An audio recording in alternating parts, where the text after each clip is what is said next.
ছোট্টবেলায় অনুষ্ঠান বাড়ির কথা মনে পড়ে, যেখানে গেলে কলা পাতার মধ্যে আমাদের খেতে দেওয়া হতো। সেই কলা পাতার মধ্যে সুন্দর করে সাজিয়ে ভাত, ডাল, তরকারি সব রকমের পঞ্চব্যঞ্জন সাজানো থাকতো।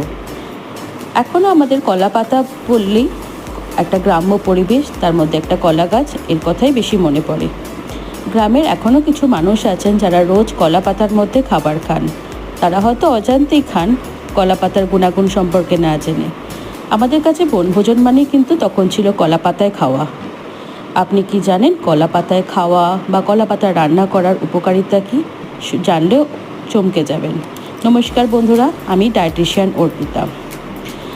কলা পাতার মধ্যে একটা অ্যান্টিব্যাকটেরিয়াল প্রপার্টিজ আছে, মানে কলা পাতায় খাবার খেলে আমাদের শরীরে ব্যাকটেরিয়া সংক্রমণ কম হতে পারে, বা কলা পাতায় রান্না করলে বা গরম ভাত পরিবেশন করলে কলা পাতার যে পলিফেনল নামক অ্যান্টিঅক্সিডেন্ট থাকে, যা খাবারের মধ্যে মিশে যায় এবং আমাদের রোগ প্রতিরোধ ক্ষমতা বাড়ায়।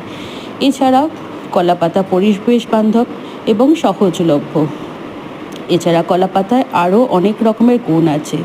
কলা পাতায় খাবার খাওয়া এবং কলা পাতার সাথে রান্না করা আমাদের শরীরের এবং স্বাস্থ্যের পক্ষে খুব ভালো। আপনারা কি কোনো দিন কলা পাতায় খাবার খেয়েছেন? সেটা আমাদের কমেন্ট করে জানাতে ভুলবেন না।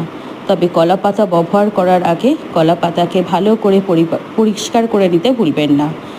আর যদি ভিডিওটা ভালো লাগে তো লাইক, শেয়ার ও সাবস্ক্রাইব করতেও ভুলবেন না।